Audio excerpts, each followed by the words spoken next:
1 cup பச்சைக்கடலை பருப்பு போட்டு அது நல்லா சிம்லேயே வச்சு வறுத்துக்கலாம். இந்த மாதிரி லைட்டாக சாம்பார் ஆயில் சேர்த்துக்கலாம். நீங்கள் கறிக்கெல்லாம் சேர்த்துறதுனால சேர்த்துக்கலாம்.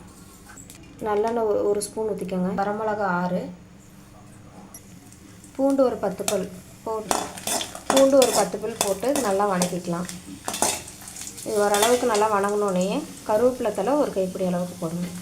நல்லா வணங்கினோடனே தட்டுக்கு ட்ரான்ஸ்ஃபர் பண்ணிவிட்டு நல்லா ஆற விட்டு அரைச்சி எடுத்துக்கலாம். ஜீரகத்தையும் வறுத்து சேர்த்துக்கலாம்.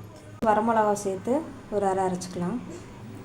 வறுத்து போட்டு மற்ற மசாலா எல்லாமே சேர்த்துடலாம். பெருங்காயம் 1/2 ஸ்பூன் அளவுக்கு, உப்பு தேவையான அளவுக்கு சேர்த்து பவுட்ரு பண்ணிக்கலாம். இந்த அளவுக்கு கொஞ்சம் கொரகொரப்பாக அரைச்சி எடுத்துக்கோங்க. ட்ரை பண்ணி பாருங்கள். பார்த்துட்டு உங்களுக்கு பிடிச்சிருந்ததுன்னா லைக் பண்ணுங்கள், ஷேர் பண்ணுங்கள், சப்ஸ்கிரைப் பண்ணுங்கள். தேங்க்யூ.